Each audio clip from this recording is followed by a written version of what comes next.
Was the October 3rd meeting of the Montpelier-Roxbury Board of School Directors. First order of business is public comment. I won't go through my little public comment spiel because there is no one from the public on either the screen or the room. So next order of business is the consent agenda. I believe we're supposed to add curriculum appointments. Co-curriculars. Yeah. So to have a motion to approve the consent agenda with the addition of the co-curriculars. I move the approval of the consent agenda with the addition of the co-curricular appointment. I'll have a second. Thanks. Okay. All those in favor? Aye. Aye. Aye. Jake, you and I too? I'm assuming so. Yeah, you're muted or yeah. somehow we can't hear you. You can give a thumbs up and we'll count it, but it sounds like we should fix your phone problem. Yeah. Yeah. Sorry, I was just muted. Oh, now it's working. Okay, cool.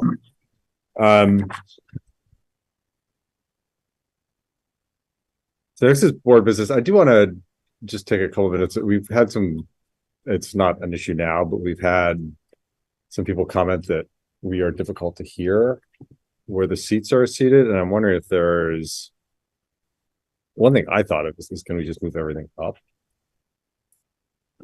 for next time? Just so people are kind of, they don't have to be so far back. Yeah.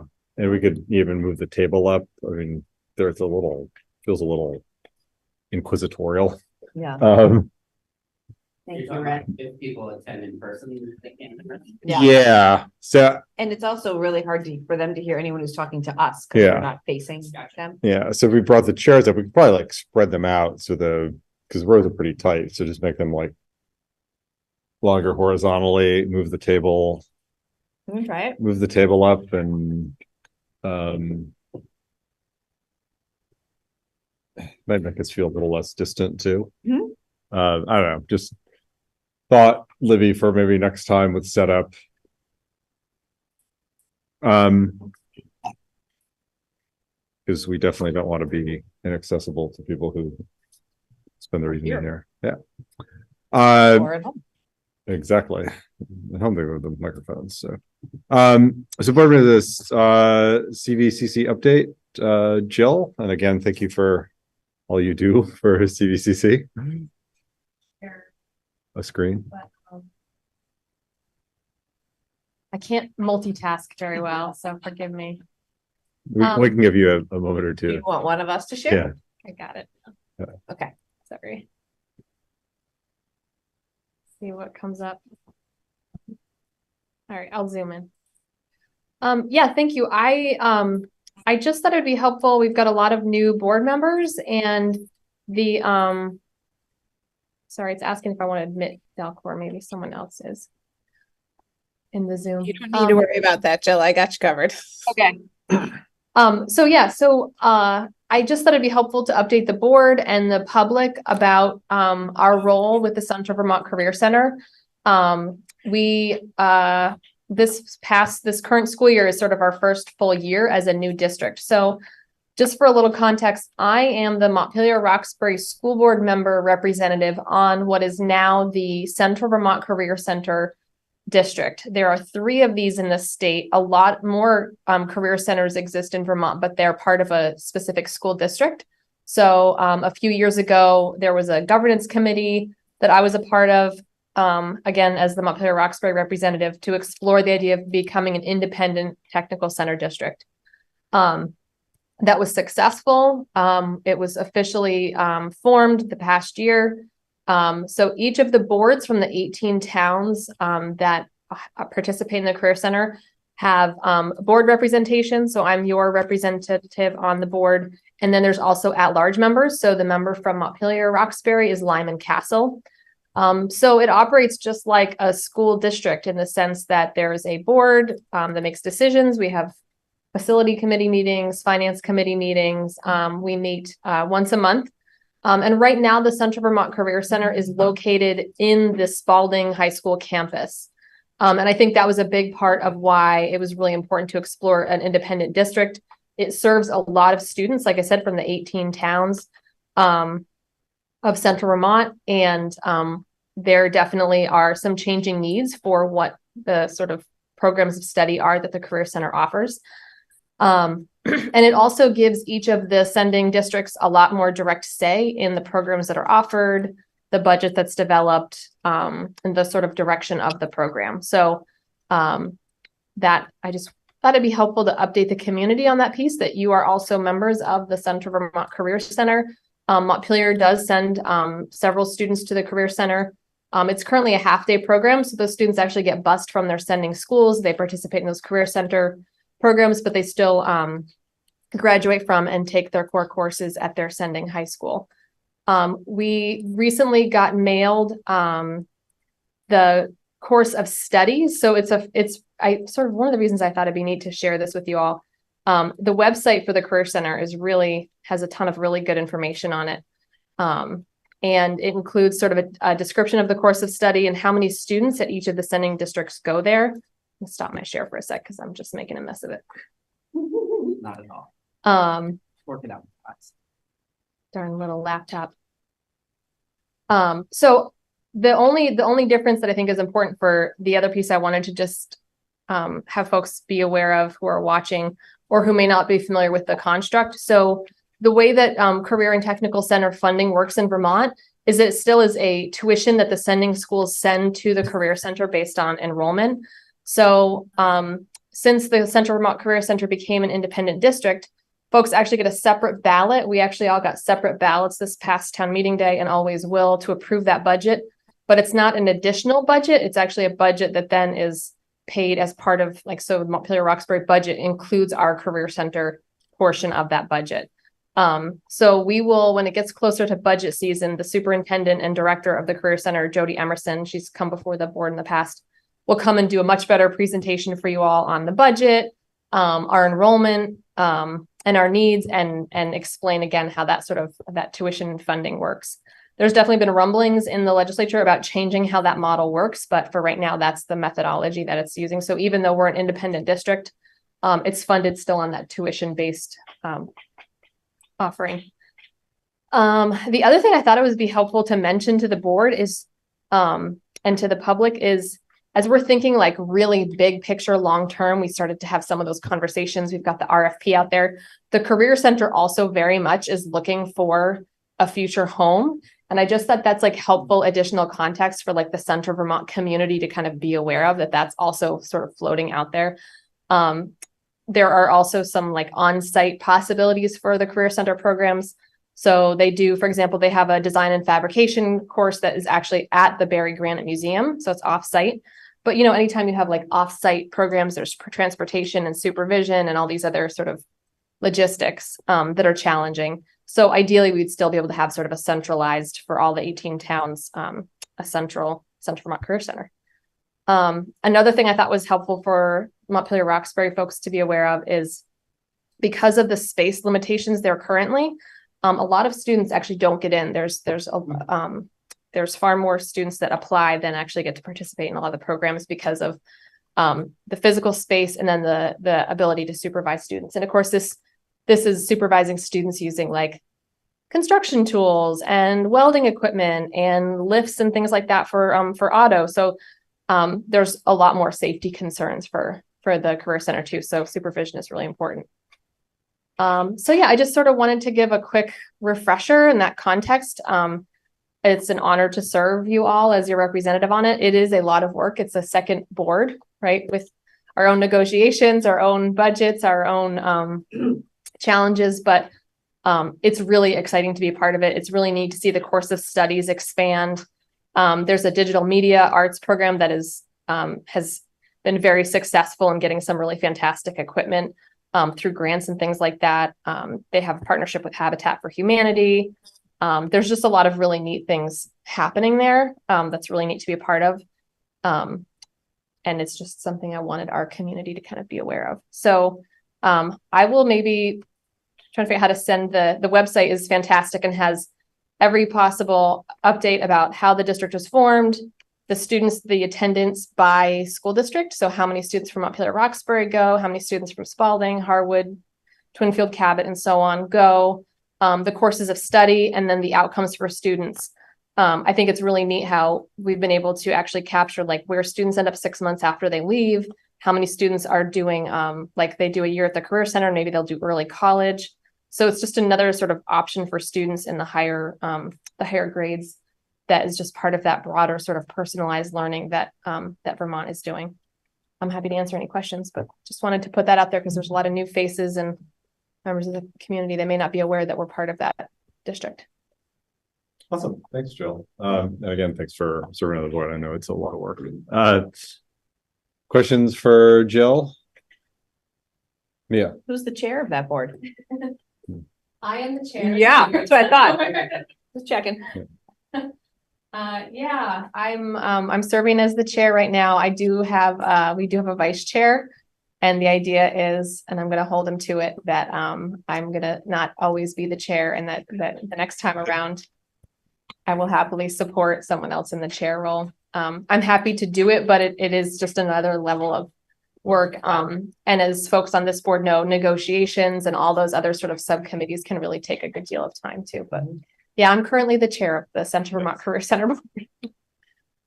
Yeah, no, thank you again. Jill, I'm curious how much the board has spoken with Jody and the administration around making CVCC a full day program and its influences on the sending schools. Yeah, so we had the Central Vermont Career Center had a recommendation for to move to a full day program, which expands the number of minutes that the students are there. That is not in place this year, but the idea is actually that Career Center day will be longer, and that the Career Center will actually be able to hire some teachers for some of those core programs, so that students can actually come and actually be there for the day.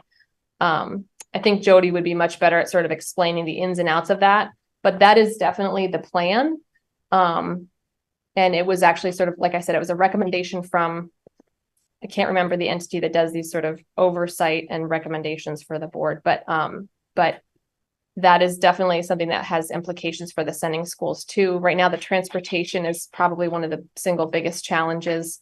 And right now those students might be there until like noon, and then they're coming back. And then at that point, especially students going to like Cabot or Harwood, how much of their school day are they really getting once they're driven back to their sending schools? But we should have Jody come in and actually come in and talk to you folks about like what that looks like and what some of the challenges are there.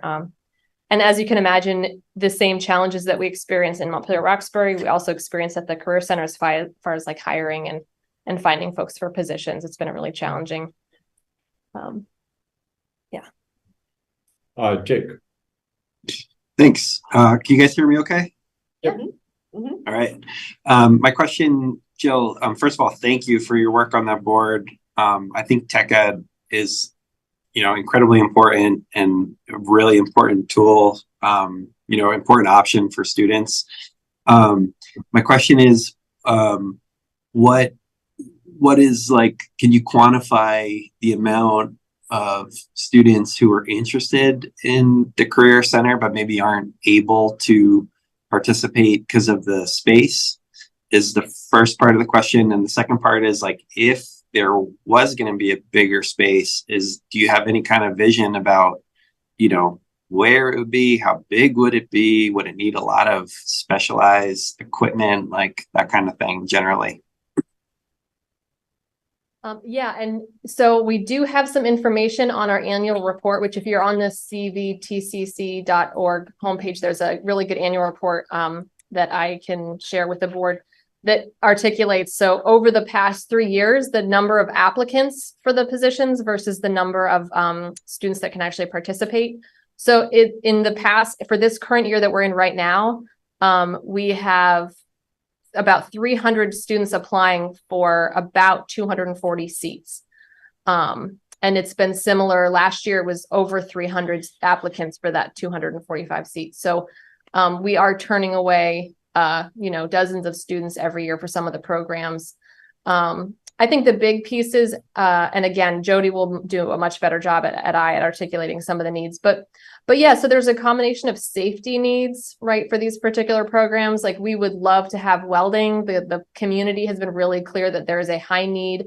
A lot of the businesses in the Central Vermont area are willing to actually like sponsor and host programs like diesel mechanic, the welding. There's a lot of that need in our community, and they'd be happy to host it, but there's like safety and regulatory reasons why that's a challenge. So, and I do think, like I was saying, there's definitely opportunities that we're exploring now for that sort of offsite embedded location-based training. So like the cosmetology 2 students might actually open a salon that's in town somewhere so that they can actually do that work on site too. So you can be creative, but generally more classrooms. And then, the equipment needs are important. It's actually pretty impressive how good equipment the Career Center can get from donations and grants and things like that. Like we're actually sharing an ambulance with I think it's the Barry Town Emergency Management District because there's several adult education and student related EMS courses that like we can all take some of these adult ed courses there as well. And so then you can also have better supervision of students with the right classroom. So a combination of more classrooms and then more actual space. I mean, the construction building trades, they actually have like a big space where they're building dugouts and things like that. And it's inside, which is great because in Vermont, our gear is for outdoor work would be challenging. So, but it doesn't have to be some grand, spectacular, massive facility. A lot of it is really comes down to still just like classrooms with good supervision capabilities for students. And it would be great to have it more centrally located. So the students are, like I said, they're Cabot, Twinfield, Harwood, Barry, U32, Montpelier-Roxbury. Is there a location that would be easier for students and less prohibitive for them to get themselves to the Career Center? And then we also are using space at Central Vermont Medical Center for some of those courses.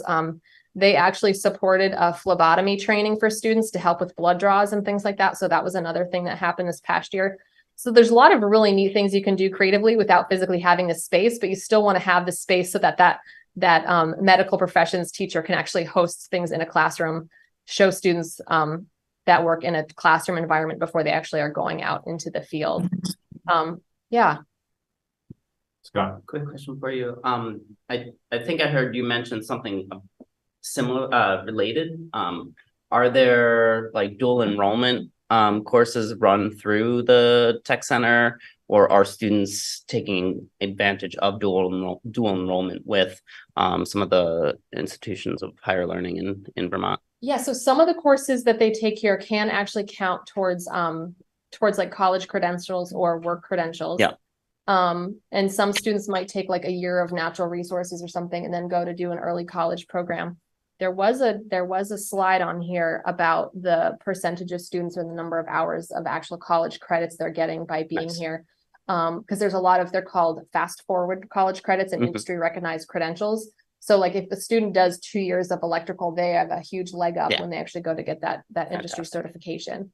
But yeah, we do have documentation about the college and career credits. So like some of them can get dual enrollment, like the medical professional ones can actually get credits through CCV. Awesome. Yeah. So there's a lot of, and yeah, that's what's kind of neat too. There's also the co-op program, which is sort of placement in a particular, like on-site position. So people can try things out and sometimes the students can actually even earn money while they're working at those. Yeah.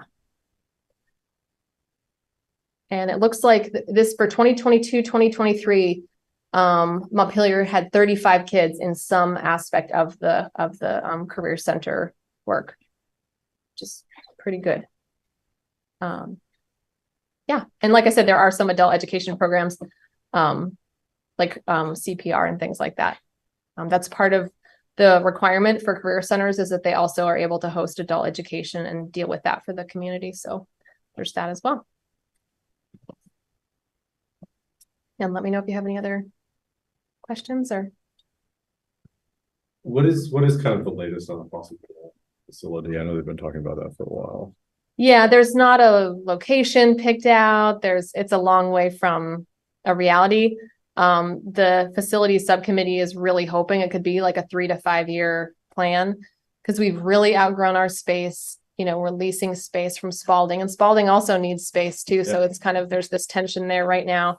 And like I said, we're turning away a lot of students. The culinary folks are really kind of crowded in their space, so there's not like natural light, and they're working pretty close quarters. So there's a pretty high need, and obviously the more students that can participate, that's helpful for everybody. But it is kind of in earnest. They're definitely looking, trying to see, there's a lot of commercial buildings in the area that may not be used that way and could be, repurposed. There's, I think we're always sort of keeping our eye out for local land, but of course, so is everybody else. And it's also kind of interesting having that sort of, maybe this funding structure will change in the back of our minds, making sure that, we're making smart decisions there. But it's getting pretty urgent to find some space. And even things like this year, and I think Montpelier High School already managed it. There's the stormwater mitigation work that requires changes to parking lots and things like that. So the Career Center Spalding student and faculty parking lot is about to get a lot smaller too. So like there's some very sort of immediate literal space needs that are pretty challenging. But yeah, that's the hope, is like a 3 to 5 year plan. Okay. I'm sure that really quickly, and this is just a crazy idea, but I'm sure there's a lot in terms of the infrastructure bill, and there's a lot of money, federal money in workforce development. And so I'm curious if there would be like infrastructure funds that could be tapped in. Yeah, and I believe the governor did allocate some of the education fund surplus for Career Center development for exactly that reason, but I don't know what that's actually translated to for Central Vermont. But I think that is kind of the hope, right? Is that we know desperately how much we need housing in Vermont, for example, and that these are the professionals that, the students that graduate from this have employers like waiting for them, and some will steal them out of the program the second they can, because they're a well-trained, competent student. So a lot of these students get, I think it's about just over 50% immediately start already employed in the field that they were studying at the Career Center, which is pretty great. And a lot go on to post-secondary education as well. So the employers are really anxious to help however they can too. Yeah. Other questions? Brett? We've been trying to improve our ability to communicate with the community. I can imagine it's really challenging for CVCC. I'm not sure exactly what my question is, but do you find that it's tough to have a dialogue with families when it's scattered over such a vast distance? Yeah, I think because the legacy was that it was part of the Barre Unified Union District, it's very much still feels that way. So if you go to the Career Center open house, which is a blast, there's a silent auction, and it's all these things that students have made, like beautiful woodworking and things like that. It's pretty awesome. It's packed. Yeah. It's packed with families. It's packed with students. But I definitely think it still feels like it's like the Barre location, and it's a lot harder for families from some of the farther afield places to go there. So last year, again, because it was sort of the first year of this new district, Jody and her team created some really helpful, like this thing that I'm totally using as a cheat sheet, like annual report and visuals to and then they actually mailed out, did a mailing to the 18,000, or maybe it's 36,000 voters, to really try to be clear about what is and isn't in the Career Center, and that this is now your district, that because it's not a Career Center under the Barre Unified District, it is the Central Vermont District, and we all have voices at that table, that folks have that ownership over it. But yeah, I still think it still feels a little like sort of isolating from some of the other towns. Yeah. Maybe we can, if we have some success, we can share or Yeah. vice versa. Vice you versa. know? Yeah, absolutely. That was why, and I'm totally talking out of turn because I don't have any preconceived notion, but it just struck me like as we're all talking about sort of the future, the next 10, 20, 30 years of the Central Vermont education landscape, that I wanted to make sure that this was sort of part of that conversation and that this need is out there. And I don't know if someone's bequeathing a property in the Central Vermont area to the Career Center, then they're actively seeking spots to move to. I'll tweet on Mackenzie Scott. See if I can- Yeah, there you go. Good idea. That was great news. Yeah, I'd love to see, and I'm sure, labor and the governor's office and other folks are working on connecting that sort of housing demand and the need for those skilled workers with the career centers across the state. Because that seems like a pretty good matchup. And it's really also challenging to find industry professionals who teach at the career center, because certainly there's so much demand for that work that it takes a special person to want to actually sort of step away from that. And a lot of them do continue to work in their profession outside of the school semester, but we really want to keep those folks so the students are learning from really strong instructors. Yeah. Great, Kristen. Hi, thanks. Yeah, Jill, thank you so much for all of the extra time and effort that you put into this role and always keeping us informed. I wondered if Jill or Libby, because I anticipate that we will get a budget presentation or kind of an overview of what the Career Center's budget will look like in the coming year, or proposed budget. Could either of you give us like a succinct brief, if possible, reminder on kind of just like pupil weighting as it relates to the budget and kind of how that gets divvied up and spread across, since we have, students at least who currently, and maybe it sounds like not in the near future, but currently we have students that, spend a portion of their day at Montpelier High School and then transition to the Career Center. So just how does the pupil weighting and the kind of distribution of like per pupil cost work across our two institutions? I can take a stab at it. So basically there's sort of a rolling enrollment average, and that's what the tuition is based on. So one of the slides on this annual budget presentation is what each district pays into the Central Vermont Career Center, and also what the other career center tuition is around Vermont.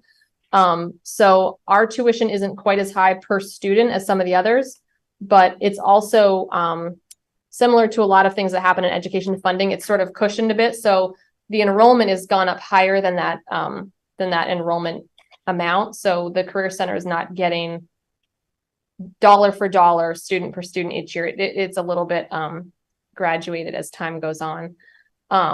So basically, and when Jody will come back, it looks like our presentation on this last time is still up on their website as well, that she gave to this board.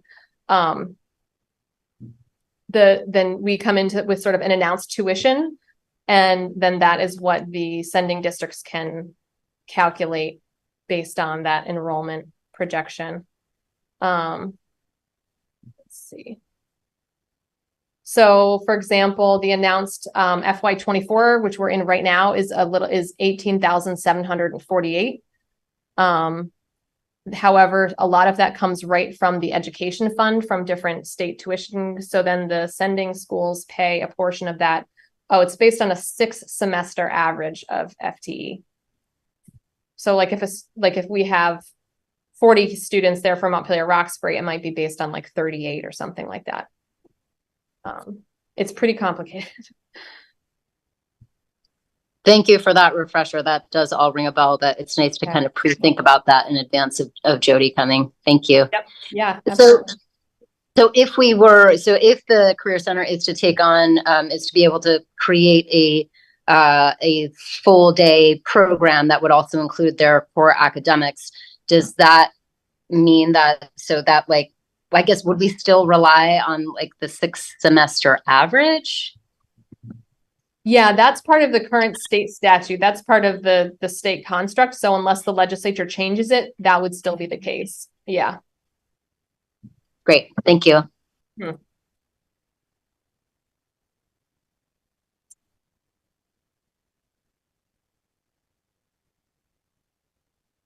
Other questions? No, Alright. thanks again, Yeah, Jill. Super thank you informative. guys for the time. Yeah, no, and look forward to hearing more from Jody as the process moves forward. So goal review.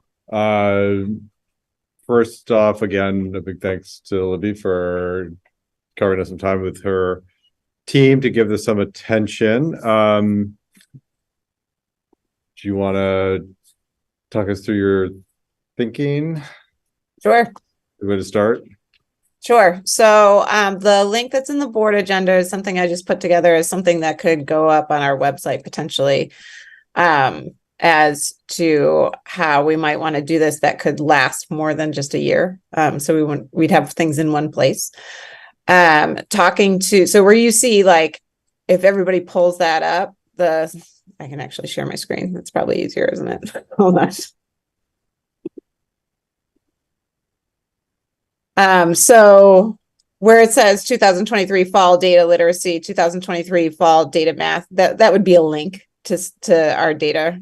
So we'd be able to link that in, and then have the district goals in here. The leadership team really went down, had a really excellent conversation about what this could be for the school board, and where we landed was that the school board's level for a goal should be very high, should be way up here, and not in the weeds.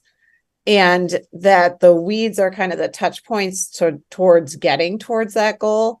So the team did land on using Vermont CAP, the Cognitive Assessment, which was formerly the SBAC, as the right indicator for the board to be looking at, not as a sole indicator. You can see my comment on the side, be clear about what the touch points are for the board throughout the year to show that we're getting towards the stated goal by 2026. So we played around with two different ideas. A straight percentage that by 2026, 85% of our students will show proficiency in literacy on the Vermont CAP and in math. We chose 85% because RTI research shows that first instruction should create 85% proficiency in students, with 15% needing more support. So that's why we landed on the 85%. Or another way to look at it, and I think the preferred way for the leadership team would be from our growth measure, that will increase our proficiency in literacy by 5% each consecutive year as a district, and by 10% each consecutive year in math. The reason why we landed on those percentages is because while the VCAP scores are still embargoed for some unknown reason, because you will all be able to see the district and state level scores on the student reports if you have a student in 3rd grade through 9th grade that we sent out this week. If you haven't gotten them yet, you will get them probably tomorrow. We're not allowed to talk about them publicly yet. And our literacy scores are pretty high. And so we by 2026, it was a reasonable request for 5% with how high our district-wide scores are. Our math has more to grow, which is why the percentage would be a bigger percent increase in growth. And then we would want the board to think about how they're going to support us in that work. So that would be your row to fill out if we were going to use a form like this. And then each of these with yearly progress would be links to board reports and data reports so that it'd all be in one place. So I just wanted to explain what this whole chart was and what our progress was each year. And then in the belonging, safety, and wellness, the team actually met and talked about this today. And because I'm in Rhode Island for a different board meeting earlier today, I was not part of this. However, I have it on good authority that it was a wonderful conversation. And they really dug into the Panorama student surveys that we just had the kids take, and the belonging indicator on that. The kids reflected on their sense of belonging. And what we came to is that there'd be a yearly increase of 10% in the percentage of students in grades 3 through 12 who report a feel of sense of belonging in a Panorama survey. it's an interesting growth indicator because some schools have a lot of room to grow and some schools have very little room to grow. Or some grade levels have very little room to grow. So like 10% over 3 years would get us to 100% at UES, for instance, in our 3rd and 4th graders. And this isn't an or, but an and, by 2026, we still want that chronic absenteeism to be looked at as a goal, in terms of belonging, safety, and wellness, because there's so many correlations between high absentee rates and student success in both academics and belonging, safety, and inclusion. So we still feel that that's a very important goal to have under this indicator. So those are the two areas, or those are the two things that they came up to with belonging, safety, and wellness. We did not talk about community engagement and accountability because we are still kind of unclear as to whether this was a board's goal or if this was an administration goal. So because we were unclear on that, we didn't talk about it too much. We can talk about it. Certainly we didn't avoid it in any way, but we just weren't really clear about what the board's desire or who the focus of this indicator was on. So we wanted to get clarity on that first. That's the rhyme or reason that we have. Great. No, thanks for the work on this. And I definitely like the idea of staying at high levels. Thoughts, comments? I should probably take a little time to answer that question about the community engagement piece. Sounds good.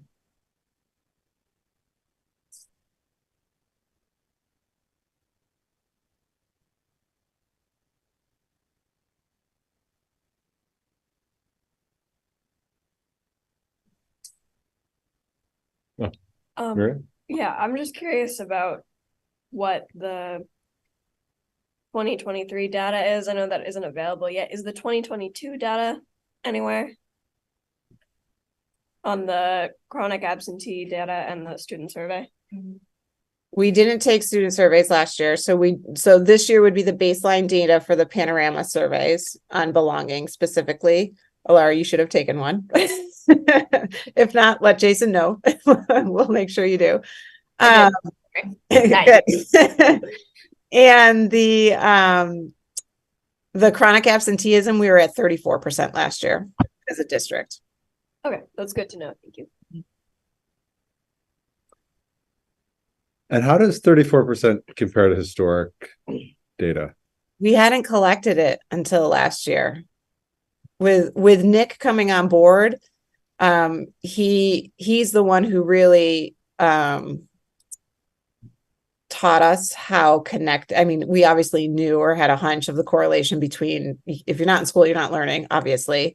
But he really painted the picture for the administrative team and made it rise to the level of us paying that much more attention to it. So oh, I'm sorry, Alara. Miriam, I called you Alara. I'm sorry. Jim's like, no, wrong name. I'm so sorry. I'm sorry, Miriam. So because of Nick Connor's work, particularly, and then we were in COVID when he first came in, like we just didn't have chronic absenteeism data before this. So last year was our baseline year.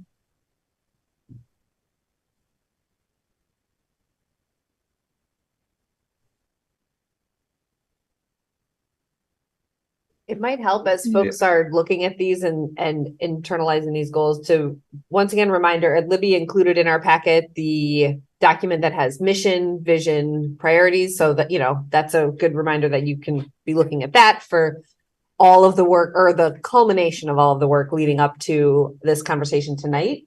And then I also wanted to bring in the input that we got. I mean, I know we got a lot of input at various points across the process, but because not every board member was able to make it to the fall festival, I thought I would share the the giant Post-it notes with folks just to bring in the comments that we got and the input that we got in that particular venue, just to make it part of the conversation. So we asked people what they would like to see us accomplish within these 3 priority areas. And I'll just read them out loud.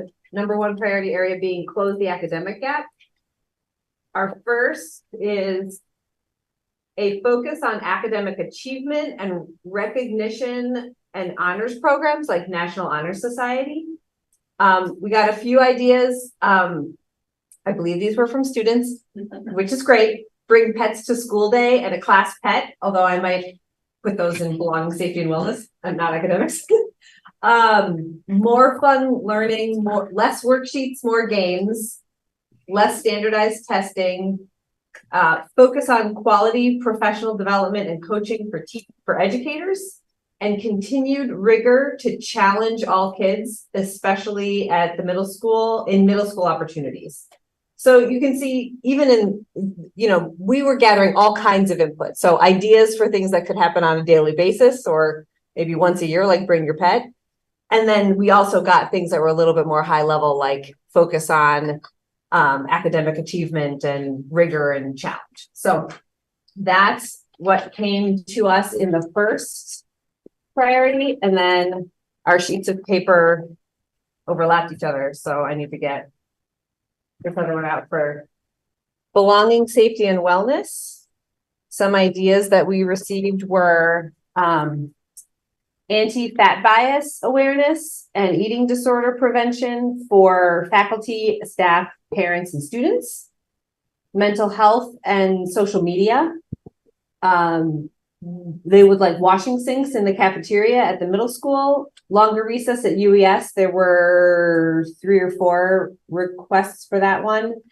Allow caregivers to eat in the cafeteria again. More reading. Social emotional learning curriculum for K through 12.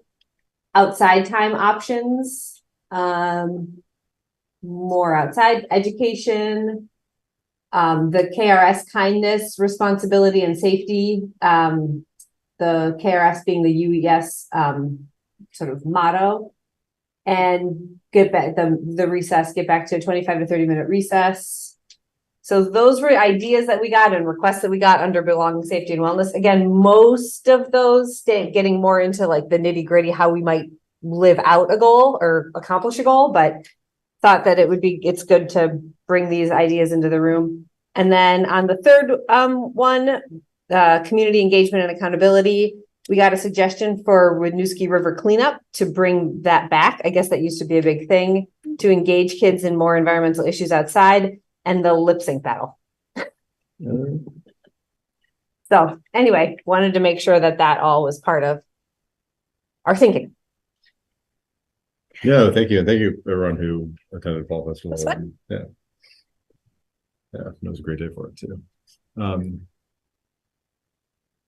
I have a question on the attendance goal, which I think kind of goes to wellness, but kind of one of the things we realized with COVID is, maybe rethinking our culture of like kind of plugging through a cold and coming in anyways, and sniffling next to your workmate or fellow student.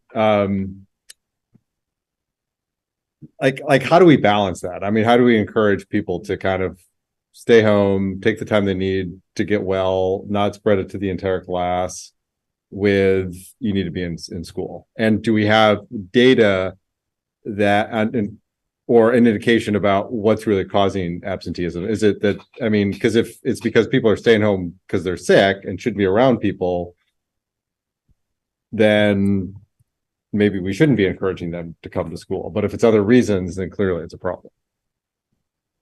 I don't think there's one answer to that. I think it's a very good question. And a challenge that I don't think we really could answer that other than subjectivity and opinion. So just put that out there, right? I think Nick probably is a much better person to answer than I am. I can say, however, that there's a variety of reasons why kids are out. Like I was looking pretty in depth at the attendance data on Panorama just yesterday, because Panorama is like the most amazing thing that the board has ever decided to do. So thank you for voting that into the budget. It's phenomenal. And we're just playing around with what it can do, which is now our data warehouse, our data piece. For those who don't know what Panorama is. And what I love about it is that it's at my fingertips now and I can look at it, right? And so there are, you go all the way from, there's approximately 10 kids in our district who have missed 17 days of school. I mean, think about, we've been in school for 24 or something like that. Like, Wow. and so like, that is not a common cold, right? They are not missing school because they have a cold. And some of those families were on trips. Some of those families were call every day and say, oh, they bumped themselves last night, they can't come to school in the morning, you know, so it's really all over the place with those families, and that's Nick's caseload, right? Nick is all over that for support of the families that are moving into more truancy than support. And then we have a lot of kids who have been out probably the 5 to 10 day range. And those are really worrisome. That's, you know, when you get to 10, you're at almost half the school year out already. And those are pretty much getting blamed on common cold kind of stuff. For the most part, I don't want to totally generalize because Nick would have that information far more, but those are the ones that Nick's on the phone with saying, hey, you got to come to school. Let's talk about what we can do to support you.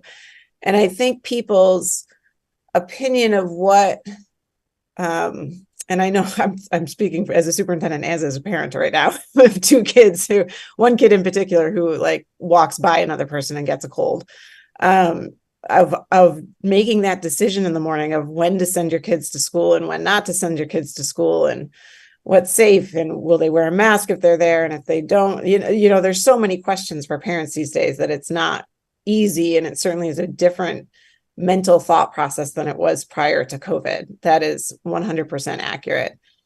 So this is a rambling answer, Jim, that doesn't really give you an answer because I'm not positive how we talk about it just yet, other than the data that we have is so crystal clear that when kids miss a lot of school, then they don't feel like they belong in their classroom. And we have the data to support that. They don't feel like they belong in our school system. They don't feel included. They have more trouble with friends. They have more trouble with behaviors. They have more trouble with academic. Everything adds up on kids when they miss a considerable amount of school. So it's really just, we know they should be in school. So how do we balance this need for public safety, public health safety, and being in school at the same time? I don't have an answer, like a clear answer yet. Yeah, that makes sense. I know me as a follow-up. And yeah, I think there's probably only so much information we get, but it seems like knowing why kids are not in school, you know, if they're anxious about coming to school and that's keeping them from school, that's very different than, you know, if they just got the flu a couple times and, you know, end up tipping into that chronic absenteeism thing, but everything else is fine. Right. I mean, you get COVID and the directive is still to stay home for that 5 days, you know, like, which at this point you'd be chronically absent, right? Yeah. So there are still public health things that happen that would tip the scale for a kid, most definitely. Yeah. Mia, it looks like we have Jake, and I just saw Emma come on camera, so she may. So I'm curious, Libby, how you all landed on the percentage of 20, because that's still a fifth of our students being chronically absent. Is that more just like, that's the progress we think we could make in 2 years toward an even lower number, or is, you know, how did you get there? It's just more realistic. And that number came from Nick. I actually had, when I just brainstormed myself before, like I wanted the leadership team to react to ideas rather than come up with them. So I had a lower percentage down there, and Nick was like, no way. And he's a leader in this space. So I trust that he's looking at national trends and that kind of thing as well. And that's, he said 20% is a realistic number for us to get to. Yeah, because you had in your continuous improvement plan 10, but that was before we had baseline data of 34. Right. So is 10 really more the ideal, and we want to get there eventually? Do you know? It would be ideal, I think. Yeah. Okay. Thank you. Jay? My question is, well, the first one is Pickup Patrol, the app, feeding Panorama? Like where is Panorama getting the data about why people are absent? So that's reported by parents when they call. It's not Pickup Patrol. Oh, because when my kid's sick, I do Pickup Patrol and then I enter like home sick or something. Yeah, so that might feed into, that's brand new this year, so that might be feeding it in for UES, but that's not a common thing across the district either. Oh, okay. And then the second part is like, you know, I wonder if there's like a better statistic about absenteeism, such as like per day, you know, a certain proportion of students are out for like an unexcused, like you know, a reason that's not like being sick or something. Like maybe that's the thing to look at. Like I don't know what the number would be, but you know, people who are out just because they're out, you know, without a good reason, or maybe the people who are out are making up some. Yeah, other that's the challenge. That's the challenge. So, you know, a kiddo who's got 17 absences, technically they're all excused, right? Okay. And if a parent reports they're excused, then they're, you know, like that's That's so what it's not always a logistic, like I know what you're saying. Like my kiddo Elena last year had COVID and then she had RSV and she was, you know, like the first 4 months of school she'd been out 10 days. And so but that's legit, you know, she was sick. But that's not always the case, I think, with absenteeism. And are there kids who are like sort of totally off the radar, who are like absent, but we have no idea why? We do not have too many of those right now because we have Nick in his position. I can honestly say prior to hiring a community liaison with the skill of what Nick Connor has, we had plenty of those. Now we do not. He knows where kids are. Okay, thanks. Emma. Let's go. Thank you, Libby, for getting this feedback from the administrators. It's really helpful to have another starting point. I think this is a question for Mia and Jim, but what's sort of the ideal timeline for finishing these goals up? I'm just wondering how much time we have to sort of sit with these recommendations and mix them up with our own brainstorming. I mean, I think that's kind of a question for the board as a whole. I think we'd like to finish them sooner rather than later. But we also don't want to rush. I mean, my initial take on these are relatively consistent with the direction we're headed. Yeah, I think we need to take the time we need moving with, you know, a sense of purpose. Okay, so we'll maybe expect to see some time. It's not tonight, is what I'm asking. Like we're expected to see. Oh, we don't. No, we don't. I think. Agenda. Yeah, maybe even like the next meeting, we can carve out some time to go through these. And it seems like we've got a little bit of work to do. Which, when we wrap this up, we should probably take 5 to 10 minutes to talk about the community engagement piece. But yeah, no, let's on a near meeting take a chunk and finish these. Okay. So, that sound right? Anyone feeling differently? Yeah, perfect. I just have a couple of questions I'm going to go through. So on the academic achievement one, I definitely favor the second growth angle better than, you know, over the flat percentage. And then I'm wondering for the for the second bullet point there, it's actually the fourth bullet point or whatever, by spring of 2026, increase proficiency in math by 10% each consecutive year. I was just thinking, I mean, maybe this is getting too granular, but I'm just thinking, I'm trying to clarify, like, I think by 2026, we're wanting to see a 10% increase from the baseline now. Good question, Megan. I'm sorry, you're completely right. That doesn't make sense grammatically. We were thinking each consecutive year between now and 2026, we'd see a 10% increase. Okay. And so then, like, I don't think it actually adds up to 30% total, but like, that's sort of the goal, is to get it up that much higher. Yeah. Okay. Yeah, that would be our goal. But good point out. You're 100% correct. And I've read these 7,000 times. You'd think I would have picked up on that. Well, I wasn't sure, like, are we just like waiting until 2026 and then kind of, okay, so clarified.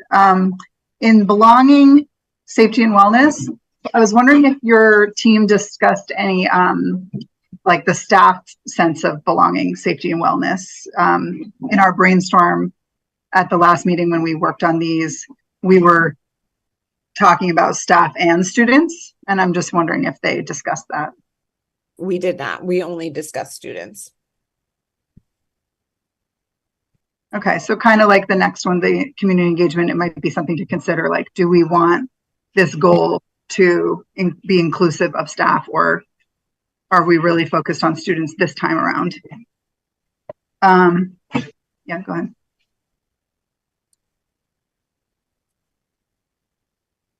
Sorry, I thought I was interrupting someone. Yeah. And I think Miriam already asked about, so the 10%, we don't have a baseline for that yet, right? Okay. We do, we know it internally. We are not allowed to say it externally as of yet.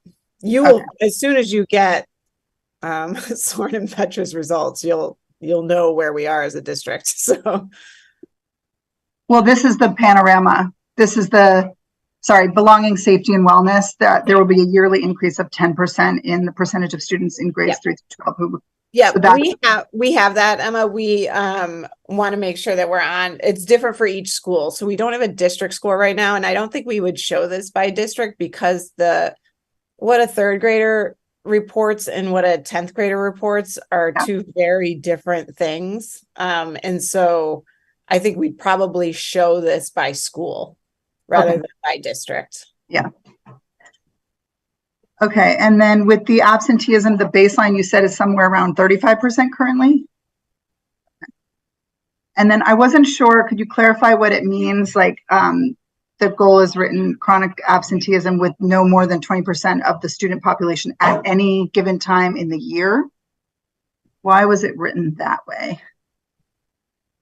Because of kind of what Jake was saying, that absenteeism ebbs and flows throughout the school year. And so what we want to say, like, we can't say across a full year. What we want to say is like, we want to look at different multiple points throughout the year so that we can show you where we are. Like, it's kind of like the touch points from the academic data. And like, you know, last year we found out at looking at MHS's data, for instance, that for whatever reason, kids were more chronically absent on Wednesday than any other day of the week. Like, it was random. One would think Friday is the day, but it was random. So we want to get away from like daily stuff and look at where are we in points of the year, and are there points of the year that we should be looking more, you know, that we need to pay more attention to this than others, and what's it look like? So that's why it's written that way. So it's not like a cumulative, like the 35% baseline isn't like over the course of a whole school year. That's sort of these different points throughout the year. I think that's pretty much Nick would be a better person to answer, but I think that's the average of the year from last year, because that's how we took it from last year. Okay. That's my understanding of it. Okay. And then I'll put my thought into the hat on the community engagement and accountability piece. Like, I was feeling that based on the feedback from our community members, you know, over the course of my service on the board, I felt like this priority was inclusive of like the schools and the district and not just the board. So I would hope to see some of that reflected in the way that we write it.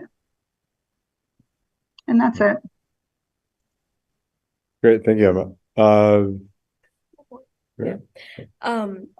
I'm curious just to like better understand the goals and the numbers around absenteeism, what strategies we've used in the past to try and reduce it, if you know. So because last year was the first year that we really started paying attention to this number, because it was the first year, technically, I guess, out of COVID. even though we were still in COVID very much so. It was the first year that we really paid attention to it. And honestly, our strongest strategy right now is the community liaison position, that has taken it away from a straight truancy report, where parents get letters that we still have to send them because they're part of statute. But Nick's position allows us to do a much more supportive route. Like, hey, your kiddo's been out for a few days. Talk to me about what's going on. What kind of supports do you need? Is there a transportation issue? He's also our homeless liaison. So he has more time for homeless liaison than just adding on to somebody else's position. And so he's really in touch with our families who are living in motels, or who are doubled up. So Nick is our biggest strategy right now, and all of the things that his work encompasses. And I don't want to put it just in a person box, but he really is on top of this. I think we need to think of other ways. We have to figure out why kids aren't coming to school, and other ways to encourage kids and families to be at school. And I think part of it is to get better clarity from Department of Health and other places of what Jim was hitting on earlier around, like, when do I send my kid to school? When don't I send my kid to school? And that kind of thing. So we have a lot of work to do in this. And Nick would be the one who's leading the more specific strategies around that. Great. Well, thanks, Marion. Scott, did you have a question? Yeah, Libby, thank you very much for taking the time with your team to look at these goals. Something you said right at the very end, you said something like, if the kid's not in school, they're not learning, or something like that. And when you said it kind of sat with me for a moment. I'm not exactly sure why. And then Jim, as you were talking, I was thinking about how we all, like, in the way that we've worked, there's been a seismic shift, right, ever since the early days of the pandemic. And so, I want to just, like, interrogate that comment a little bit, because is it true really that if they're not in school, they're not learning? And I don't know the answer to that, but I suspect that there are ways, and I would be interested as a board for us to consider how we can support the schools in various forms of learning that go beyond just the classroom. So in those cases where students are chronically absent because of illness, they can still be learning. And so, yeah, it's more of a comment and sort of a prompt, not prompt, to kind of get us to think a little bit about what learning means and what virtual learning could be, and not be a replacement for classroom learning, but a supplement too. I just want to throw that out there. And then also, Emma, I agree with that last statement that you made. In all of the other goals for the board, we're talking about data of students in the academic achievement, and we're talking about belonging and safety wellness of the students, and the community engagement piece. I don't think it's just the board's community engagement. I think we're really talking about the district as a whole, including the board and the schools, and how we as a district engage. And so, yeah, I'd like to continue that conversation. And I know that we've been talking about how we as a board can help facilitate that. And yeah, I think we can be good partners in that. Great. Emma, is that an old hand? Do you have another question? It's a new hand.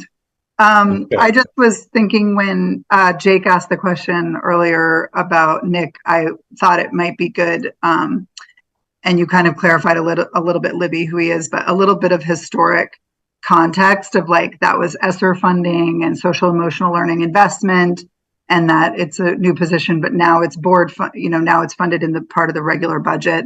And also, Miriam, he gave us a really good presentation, and I don't have at my fingertips like the date of that, but we should be able to find it on Libby's document, right? Your agenda planning document. We could find the date there, and then we could find the video on our website. But I think it's definitely worth watching for those of you who aren't familiar with his role in the school, because it's one of the, like, I don't know, most exciting things for me personally that came out of ESSER funding. And over the last couple of years, it seems to really be making a difference. You also did a podcast with me last year. That was very good. Yeah, you have another question? Yeah. Well, I wanted to offer some feedback, and this would be, I think, so suggestions for us to consider as we are working toward finalizing this goal. I am fine with us not doing it tonight because I understand that these are important and we should take our time, but I also would like us to get to a point where we actually have goals and not just be talking about goals.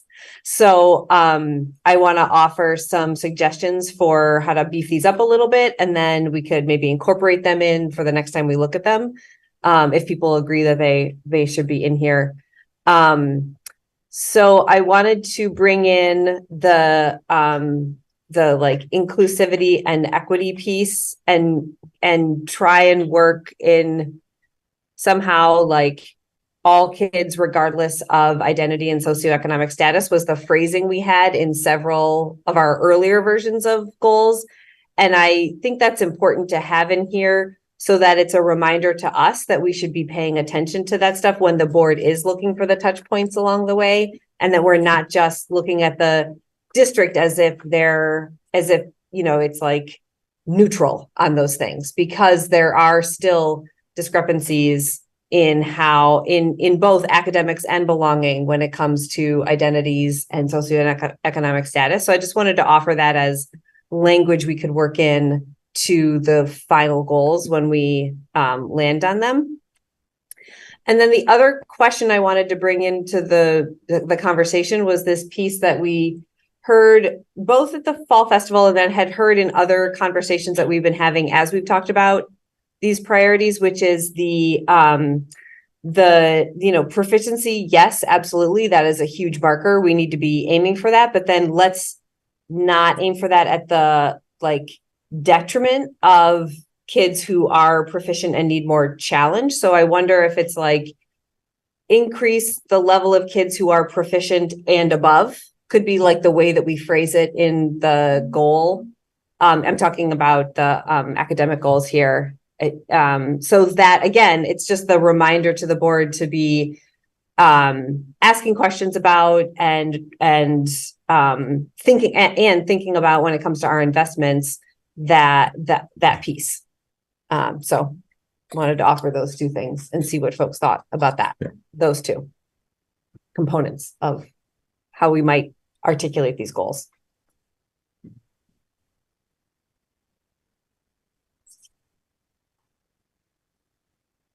Jake? Yeah, I just have a question. In next meeting or the one after, are we planning to kind of look at the goals that we wrote side by side with the ones that Libby has today? Is that on? No, let's do that now. Let's do that now. Yeah, because the ones that we wrote in the last meeting are all in that document, the mission and vision, approach, values, priorities. They're at the bottom of that document. So that's a great thing to do right now. Okay, thanks. I mean, another thing I would be mindful of, I think we said goals is kind of, these are some areas we want to work on. I think that doesn't mean these are the only goals we have, and these are, that we're working on a bunch of other things too. What would be an example? I think an example might be, the challenging kids as well. Like our goal could be to that's something we want to do and an understanding of something we want to do. But with the focus on lifting to proficiency. So we know that all students are getting a certain thing that right now we're not confident they're getting. With the idea that, yes, we're working on making sure, students are challenged, and, students who are in advanced courses are getting those opportunities and getting challenged. And that if we don't explicitly say something, that doesn't necessarily mean that it's not a priority and it's not on here. Mm-hmm.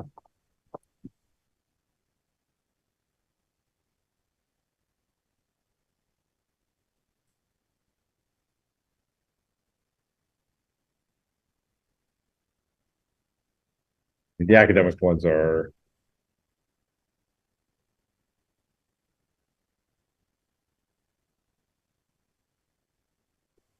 Yeah, and some of the priorities may.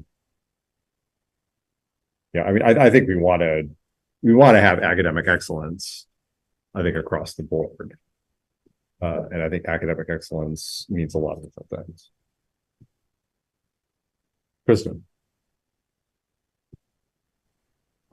Thanks. Yeah, I wanted to respond to the first part, the question that, or kind of the idea that you had posed me. I also thought, just in terms of, in that first goal, that we were really trying to kind of highlight and focus on the academic achievement, like the gap piece, which, you know, feels different than, so yes, like wholesale, we would like to see, you know, X percentage of, you know, increases in proficiency, but I'm curious about how, like, Panorama at this point, to the extent that it's populated, could also help us sort of to know that baseline data around academic achievement gap. And I know that we have to, like, always, you know, work with FERPA and the, you know, N less than 11 piece, but is there, because several of these are kind of, you know, we just kind of went through piece by piece and talked about, you know, the comparison of the goals with the baseline. And does Panorama Libby at this point have data that could tell us more about the story of the existing achievement gap?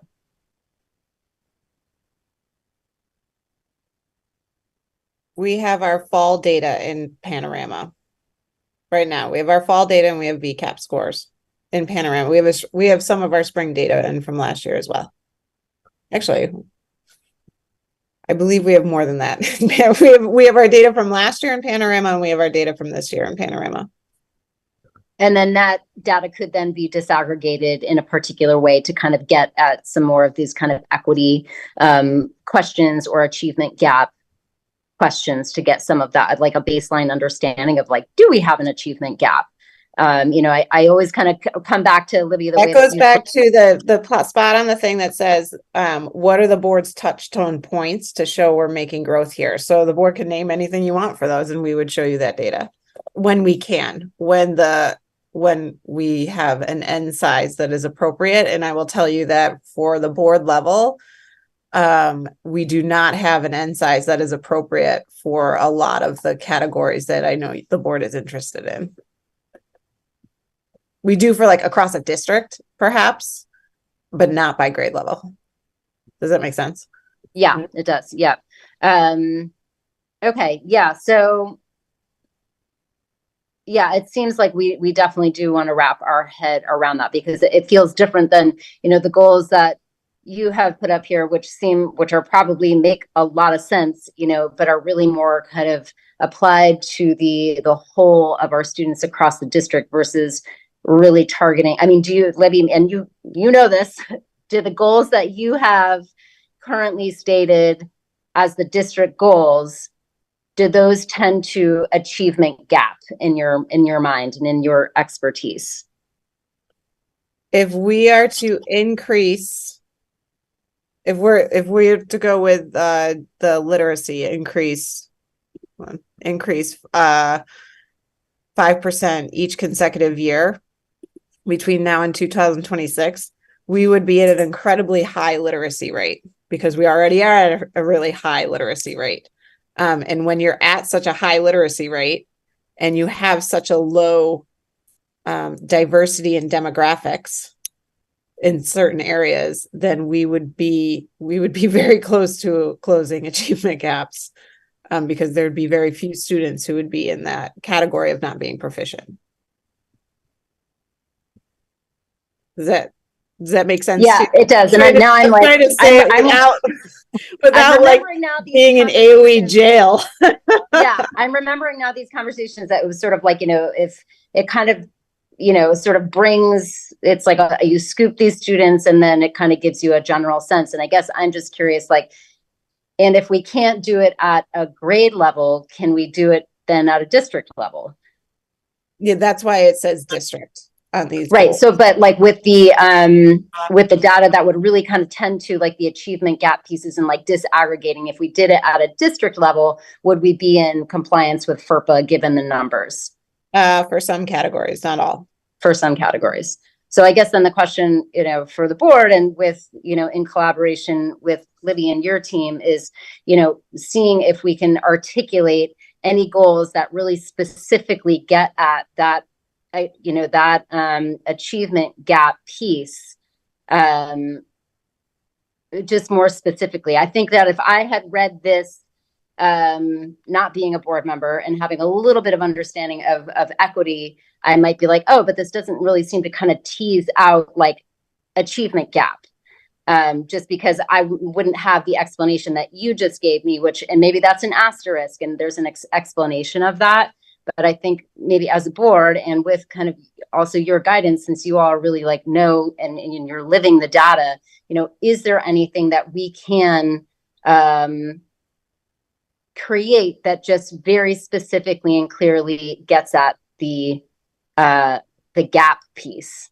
I always go back to, you said it really succinctly at one meeting that we had, that just sort of, we know that there are certain sort of predictive, markers for, particular groups of students that we know most likely that student will not be hitting this, and this, right? So like if we can, if anything within this goal area could get at that piece, I feel like we would more intentionally be hitting that gap piece that I feel like this goal was about.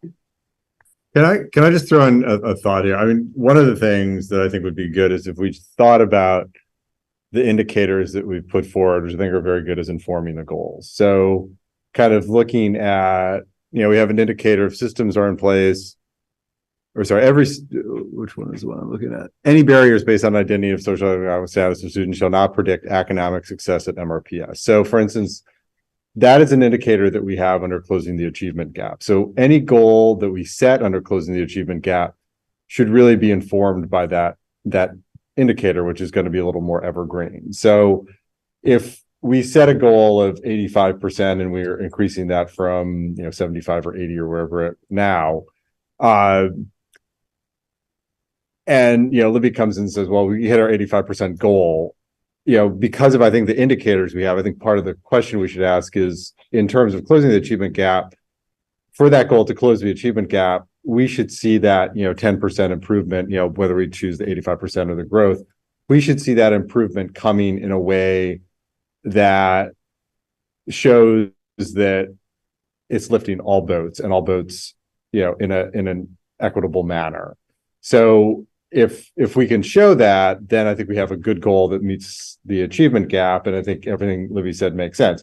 If we look at the numbers and, it's just getting some privileged students that were, straggling or not taking tests seriously to take those tests more seriously, then I think we say, well, given the indicators we have, that the meeting of that goal does not, as a whole, when married with our indicators, mean that we're closing the achievement gap. We're just doing some cherry picking to get to a number.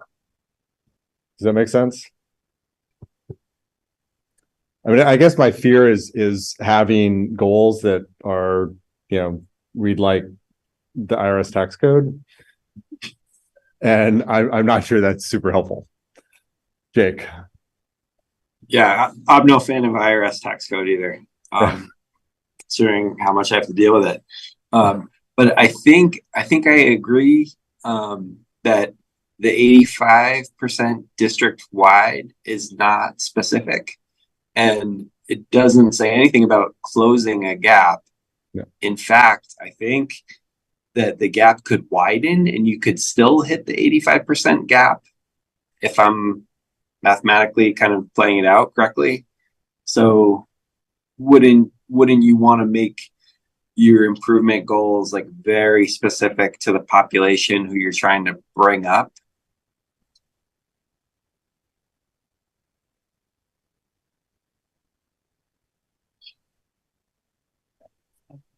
Scott. Yes, but our data, we may have a hard time showing the board that because of FERPA. Because there's too few Because in the that, end size, yeah, the end size is too small.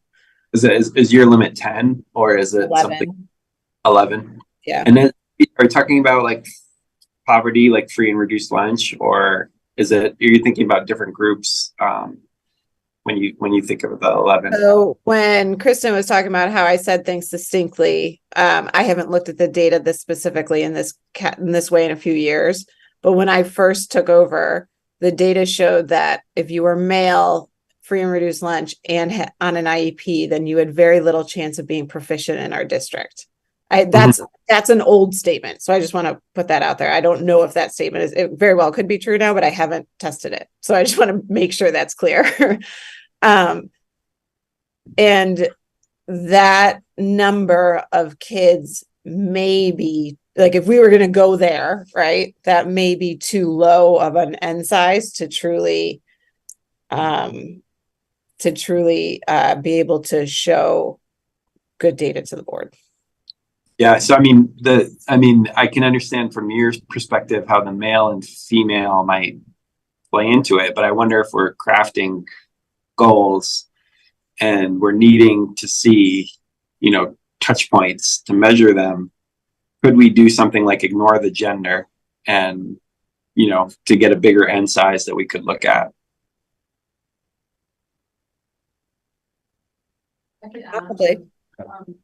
when I was at the Agency of Education. So I think, for example, you could have sort of the Venn diagram version of that, right? So like, how are our students who are on IEP doing versus non-IEP? How are our students? And I don't know how we'll measure free and reduced lunch exactly the same, but that was definitely a key constituent. And then you can see in those different groups, because it is about closing the achievement gap, right? That we're trying to increase performance, and not by lowering one to go down, but we're trying to raise that for everyone. I would think we would have it for those bigger cohorts of students, like students on IEPs or free and reduced lunch. You would for students on IEPs and free and reduced lunch, probably not for race categories. Yeah, so I guess my question is, how do we marry the indicators with the goals? Because I think if we're marrying the indicators with the goals, we can't get the situation that Jake pointed out, if you just have the 85%, totally true. We could just have, certain demographics, especially given how small some of the demographics are in our school, fall through the floor and lift everyone else up and have this huge gap that we opened up. But if we do it consistent with our indicators, I don't think that's the case, because our indicators very specifically state that these measures should not be, you should not be able to take an identity or a social group and pick it out and have it be notably different from others. Scott. And then I have a follow-up too. Yeah, Jim, I also have a question about the priorities and indicators. So in that document that we put together, right, there's 4 or 5 bullet points for each of the categories. And then Libby, what you provided with us, the goals, right, don't really get at all of the bullet points within our priorities. And so, yeah, I wasn't at the last meeting, and the one before that I was driving. And so did we ask Libby to focus on one particular part of each of those 3 goal priority areas? Or so I'm curious, like, where the goals, how the other goals would fit into the indicators and priorities listed within the 3 areas. What other goals are you talking about? So I would assume we would have other goals. So the second one, by spring 2026, MRPS increased proficiency level in literacy and math, right? That's I like those goals, but that doesn't address all 4 bullet points of closing the academic achievement gap that we've listed, right? Right. I think the intent here is for there to be one set of goals for each priority, not one set of goals for every indicator.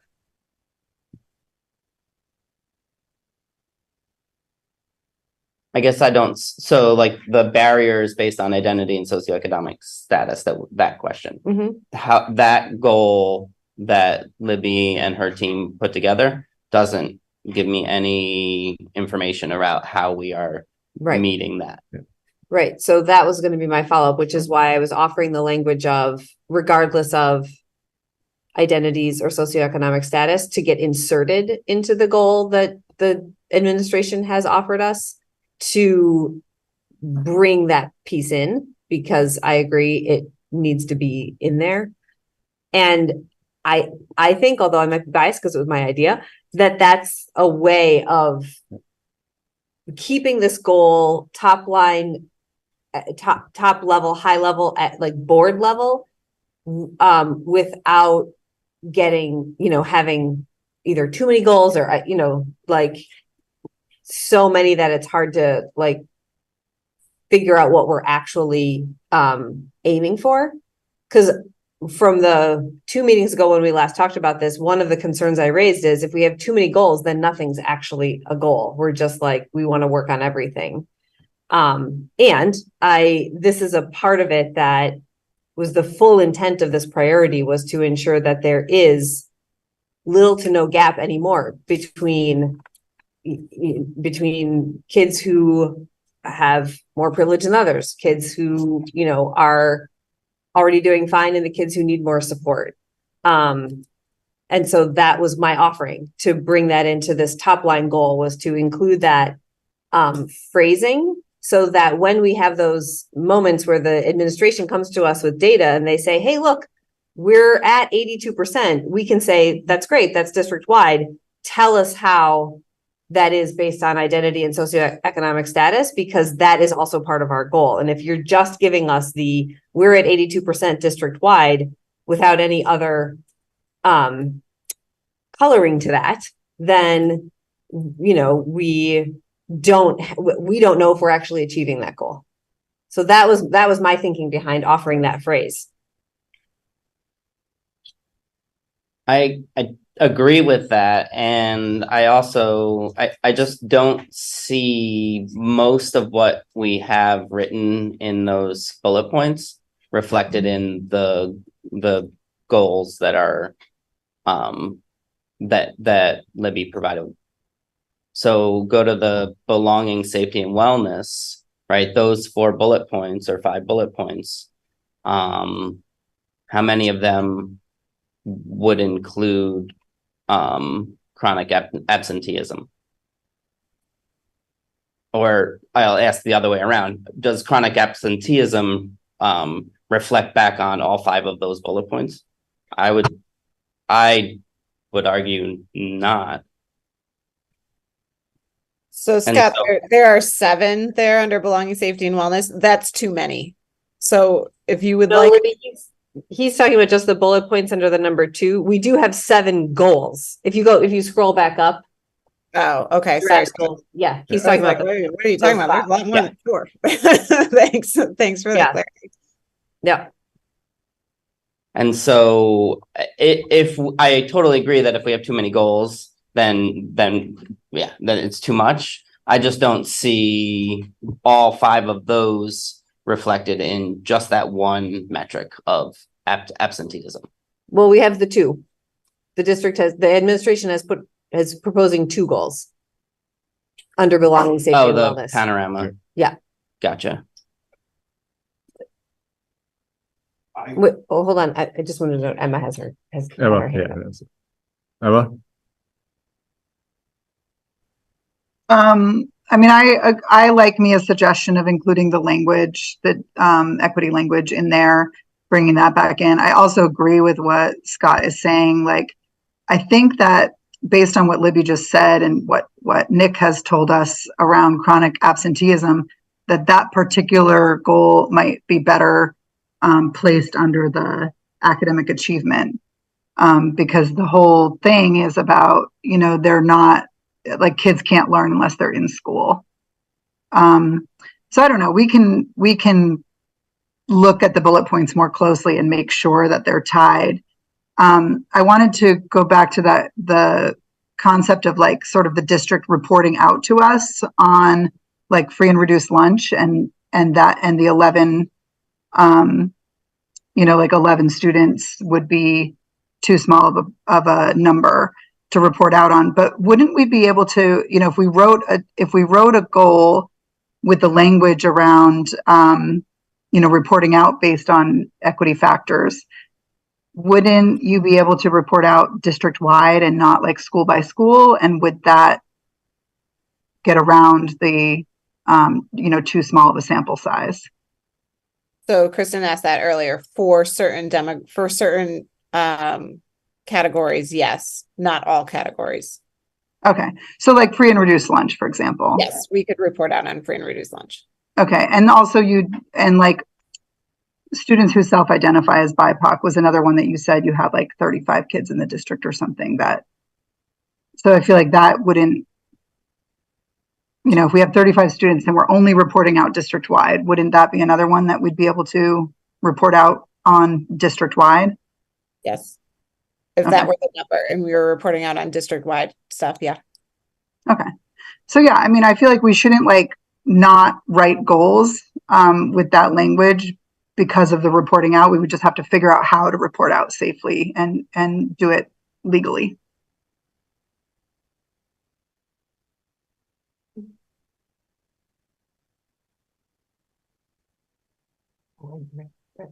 Right. I think that the 5 bullets underneath belonging, safety, and wellness all lend themselves to the absenteeism data.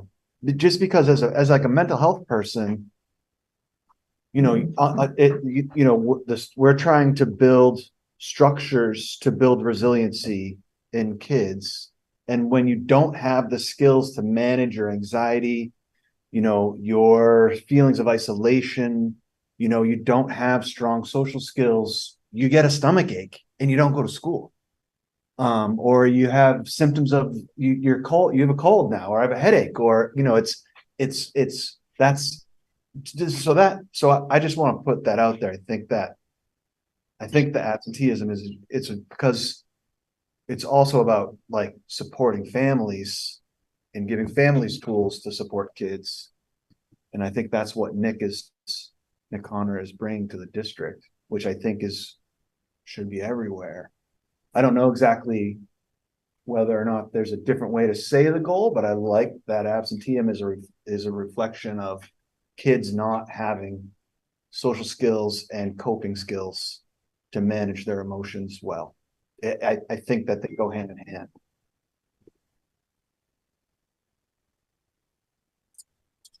That was that a new hat or an old hat? All of it. Yeah. All of it. I mean, I have a question of like, how do we want to think about our indicators and our goals? The indicators, the way I kind of think about it is indicators are evergreen things that we always want to be working on as a district, and we always want to be achieving these. And the goals are more like 1 to 2 year things that are informed, meant to be consistent, and are, that we should filter through the indicators, but are kind of like tangible things that we can do in a 1 to 2 year time frame that will start to lift the boat and get us there, so we're meeting these all the time and successfully. So how do we, is that how we're thinking about them? And if so, how do we make it clear that the goals are informed by the indicators?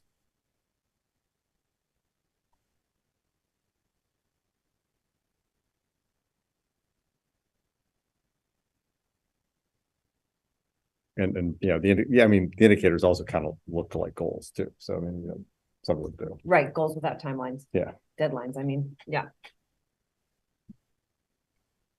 I was gonna offer a suggestion, which is that we spend the next 10 or 15 minutes coming up with the ideas of what we would need in order to the next time around, make the progress we need to make and perhaps have these final. So for example, somebody could say, I would really like to see X in the goal, or I'll take a crack at trying to write a goal that does speak to these 4 different indicators, or I will take on the, trying to articulate the goal or couple of goals under community engagement and accountability. Since, it's already 8:07 and it doesn't seem like you're going to finish it tonight, which like I said before is totally fine. But maybe we use the rest of the time we have allotted for this to figure out what is it that we need in order to get to the point where we think, yeah, I'm good. Or I, feel good about going to our community and saying, this is what we are going to achieve together in the next 1 to 2 years. And I can take notes on that and then we can. We haven't really, if I may, we haven't really gone far into the community engagement piece, and I'm wondering if our goal should be to establish a baseline and then return to it in a year's time and add a goal to that, because we haven't done a great deal of measuring. We don't have a lot of data that I know of. Maybe I'm wrong, but I don't know how we measure that goal necessarily, and maybe the goal is to sort of get to sort of broad survey. And I really like Jake's idea last board meeting when he was like, randomly mail out a survey to the entire community, like mail out 300 surveys and see how many you get back to just random addresses and Get information. get a baseline from that or something like that. I don't know. So the goal would be to learn where we are with respect to our collective hopes about successfully communicating with the community. Just because I don't know where to go with that one. I'm stumped. Yeah. And make it district wide. I feel you. I wonder if she found her Crocs. They were the sneakers. Oh. She had to, yeah. We were looking for the What? wrong thing. That explains it. So that's one idea. Story for another time. What? I hope we don't lose I really like I guess we're calling the bullets are our indicators, right? We're not talking about replacing those. Correct. No, Because I think they're really good, like value statements to hold ourselves to, and that they're clear about what our objectives are. And so I'm open to being flexible about particular goals for shorter term, because I really don't want to lose these. I think these will be sort of evergreen. But I appreciate the discussion because I think it's true. I don't want to shoehorn things, but we could start measuring something. I think you're right too, that we might just need to say, what's our baseline can't measure something if we don't have a starting point. So for the community engagement piece.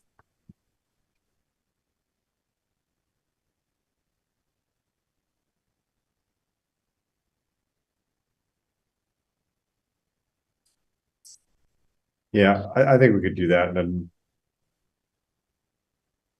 yeah, we could also have a simple concrete goal. I mean, we've talked about doing some regular outreach in the bridge, taking a half page. That could be another easy goal, just that we know is going to increase community input. I think we're going to do anyways.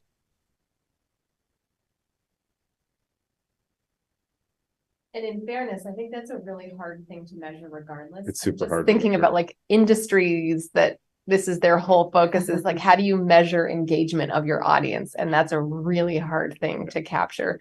We can't get like clicks or viewership or something like that.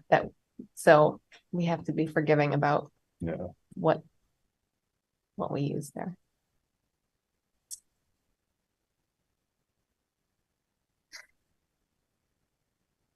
So maybe it'll help. I was trying to capture what folks were saying as far as feedback goes on the goals. So let me say that all out loud and then you can let me know if I missed anything. And also if there's anything you wanted to add.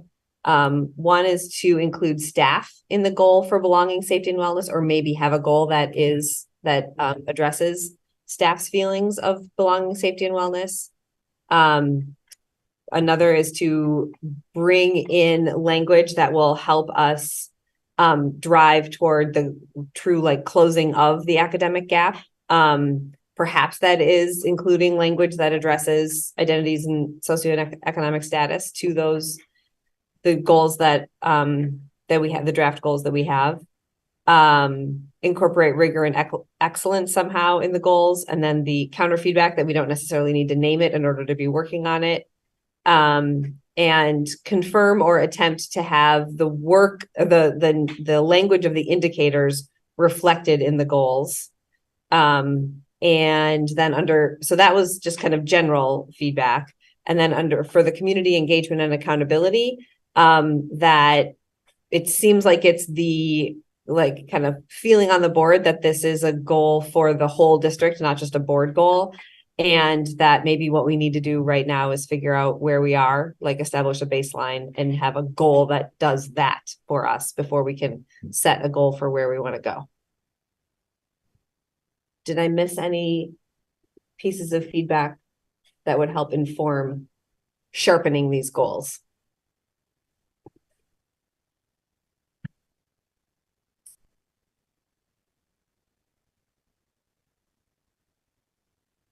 No, I think that's most of it. I mean, is there a major goal someone feels isn't there that should be? Other than in community engagement, because there Yeah. aren't yet goals. Yeah, I mean, well, I'm assuming that Brett kind of filled that space for us, but at least temporarily.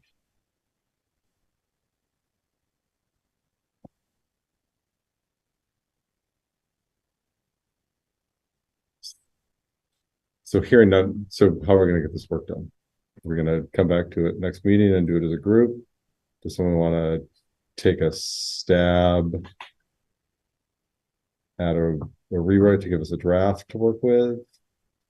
I think we need that. I think we operate at this stage. I think it's most helpful to operate in reaction to something that is in front of us rather than trying to, we have a lot in front of us too. We can draw from the draft goals that we worked on a couple of meetings ago, in addition to the indicators and all of the information that informed all of that. How about this? Why don't you and I work with Libby to come up with something we can present at the next meeting? Okay. Does that work? With that, Scott looks like he's ready to say something. Scott? No. Oh, you had your mouth open. Sorry. I just smiled. Just breathing. Were you about to volunteer to do it? Breathing. Did we speak too soon? I was saying.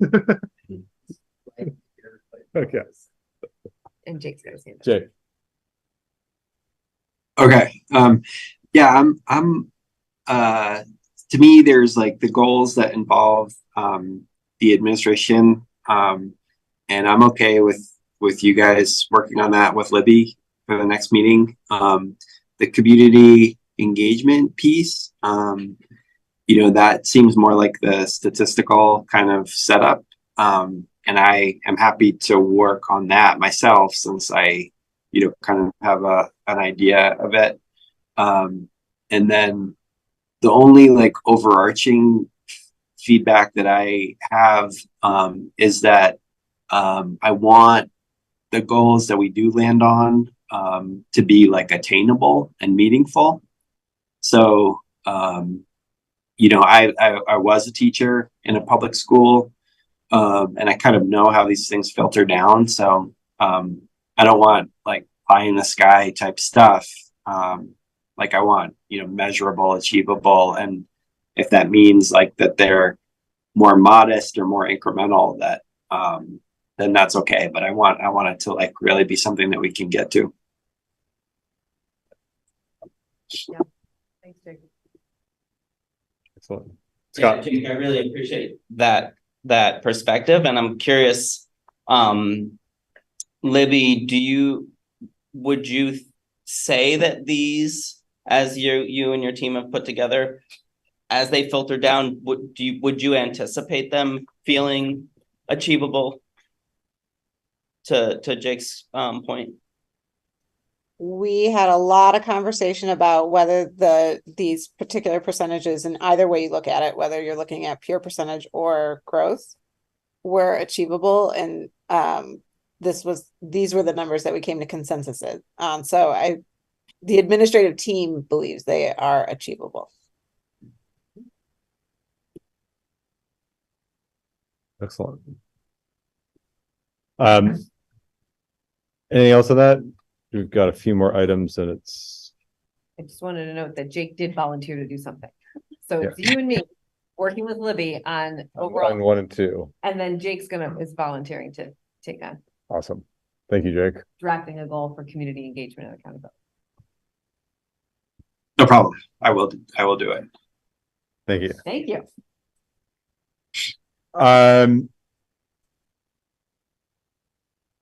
So net zero committee potential action.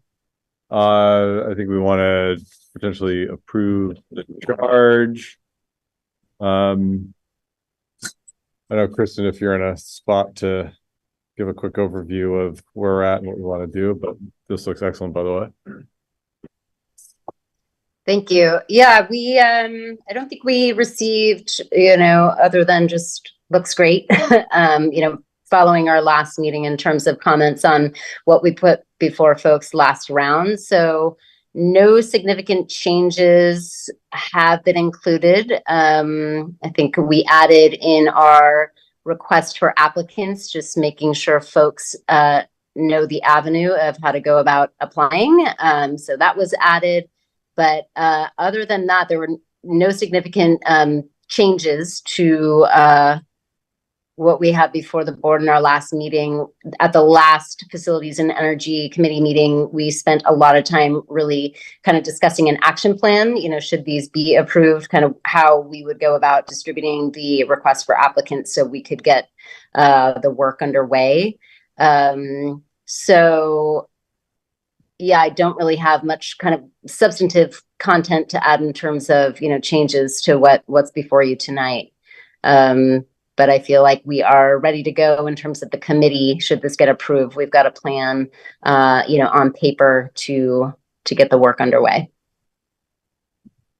Yeah, excellent. Thank you. Do you want us to approve it? Yes. Yes. I just wanted to bring up one consideration. It's quite a commitment, and so I'm wondering if there's for the ad hoc committee members, and I just had this thought of like partners, so that if one person like the possibility that there's an identified substitute for like each person, like Miriam is into it and she has a friend that's also into it and Miriam's the primary person, but something goes wrong, she's got other things going wrong, and her identified partner steps forward, and it's almost like, I don't know if this is a good idea or a bad idea. It's just a way to sort of have consistent engagement, and if it turns out there's a bunch of people that are all about it, then totally my idea has no use. But if there's some slowness in the amount of people that express interest, I wonder if we could make an adjustment that it could be pairs, so that people don't feel like, I don't know if I can make this commitment, but I could make this commitment if my friend could back me up if I, for some reason, couldn't participate as much as I would like to, or something like that. I don't know if that's a good idea or a bad idea, but does that make sense? It does. Yeah, I hear More people need to Yeah. raise their hands.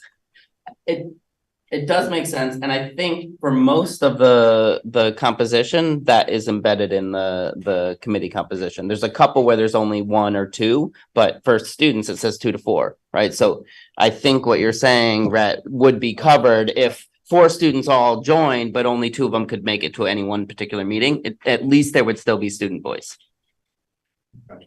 Emma's got her hand up. Sorry, Emma. Emma. Yeah, we did talk about this in committee, and basically we referred back to the School Safety Police Relations Committee. And when you have a committee of this size, it's exactly what Scott said, where there's backup built into just the sheer numbers of people that are on the committee. So there's if somebody has to be absent, there's gonna be plenty of other people present to do the work. Yeah, and you will get some attrition, and so does the attrition. Yeah, you can refill those spots too. I move to approve the committee charge for the net zero subcommittee of the board. Do you have a second? Second. Any further? Thank you. Ad hoc. Yes. Any further discussion? All's in favor? Aye. Any opposed?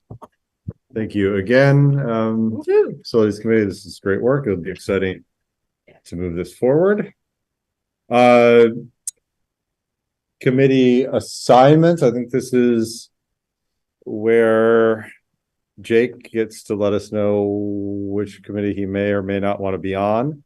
Can I hold this up just 1 second? I think we just approved the committee charge. Do we need an approval for the request for applicants, or no approval needed there? That just kind of has the board's nod, but we don't need an approval to go ahead with that. I was assuming that the request for applicants was part of this whole process, but we can have a separate. It is. They're just two separate, they're connected, but they're two separate documents. I just want to make sure that we've got the go ahead to move forward with both. Well, I think we're good, but let's just take 30 seconds and approve it. I think the link goes back to the draft unless there are other people seeing something different. Yeah. I don't think we need to approve the form or the. Yeah, I don't think we do either. The request for applicants, we don't need to approve. I'm like 99% sure we do. Great. Okay. Excellent. Thank you. At least that's how I was reading it. I don't know. All right. So committee assignments. Seiji was on equity and facilities. I know that facilities especially has expressed interest in having more members than it needs, or more members than it has, sorry, or needs more members than it has, is what I meant to say. I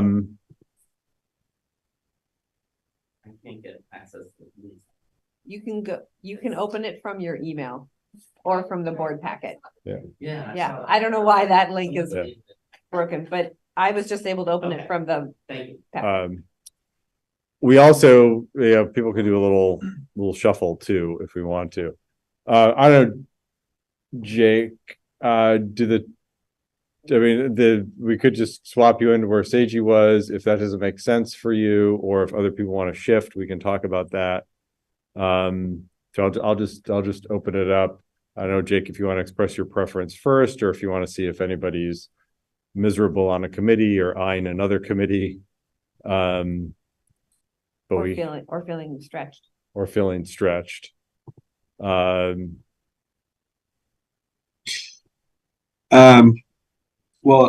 I am interested in the facilities committee, and you mentioned that they might be looking for another person. And then finance, I don't know if they are looking for another person, but I might be able to help there. So that would be two. If somebody's super miserable somewhere, I'm interested in, trying to make them I'm less. really gonna say something now. Yeah. I think two is a good place to start. Okay. Yes. And it might also be a good place to finish. I think it would be a lost opportunity to not have Jake on our finance committee. That's kind of my thought too. Is there anyone on finance who is interested in equity? Is the other? How many people do we have on equity? 3. 3 now? Yeah. So we don't necessarily have to put someone on equity. How many people do we have on finance? 3. 3. Is there anyone on finance who is on 3 committees and wants to be on 2? Is it? I'm happy to secede. Yeah, Jill, in addition to being our person on CVCC, is also on negotiations. Yeah. Why don't if it makes sense, why don't we excuse Jill from a formal role on the finance committee? If she wants to visit, she can visit. And appoint Jake to the finance committee and the facilities committee. Does that make sense to everyone, especially Jake? Emma? I just wanted to clarify because I did not realize, I don't know if Lynn is in the room, but I did not realize that Lynn was on the Facilities and Energy Committee and she has not been attending. So I'm not sure if she wants to just be removed from that, like officially. Yeah, she's not here tonight. so Yeah, we don't know. she's Sorry. not here. We Expecting can, Emma. yeah, we can have that discussion with her. But let's appoint Jake, because I think he's interested, that's a good role for him. And yeah, and if Lynn has not been able to go much, that's a busy committee, so we want, I think, 3 dependable folks. But let's check with her before we excuse her of those duties. So I'll just make this motion as a package. I Yep. move to appoint Jake to the Facilities and Energy Committee and the Finance Committee each. Yep. And to relieve Jill of her appointment on the Finance Committee. Yes. Second.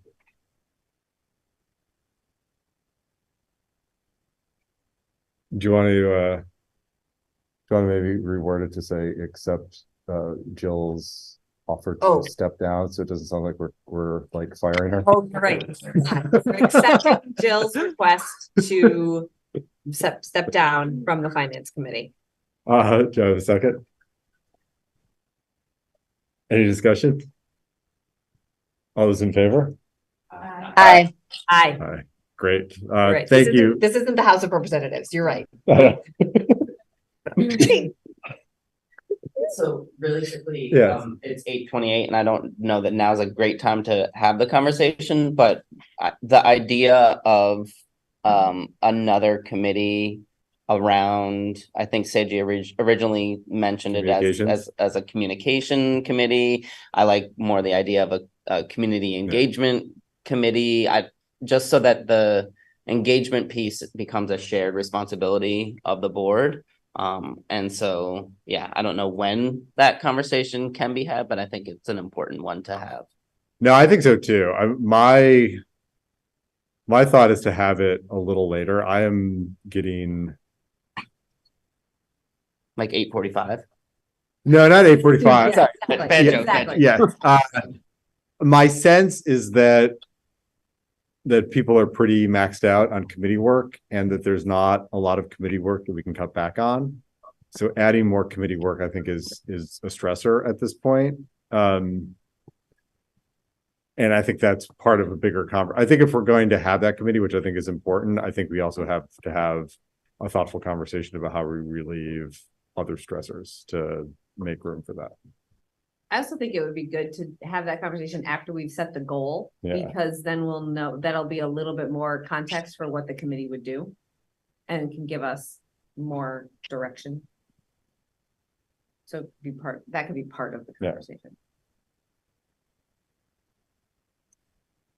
Are there committees that is there the possibility that it could be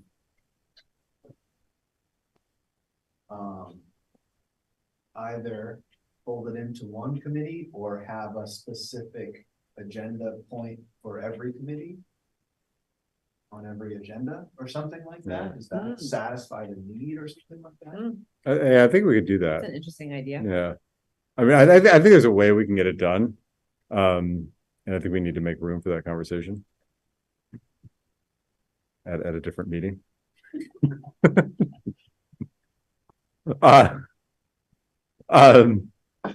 Policy monitoring reports. We have 3 policy monitoring reports up for approval.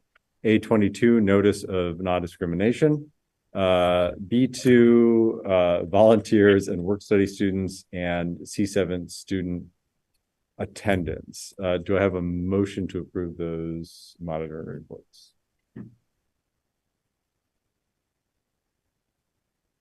I move we approve policy monitoring reports A22, B2, and C7. Do I have a second? Second. Any discussion?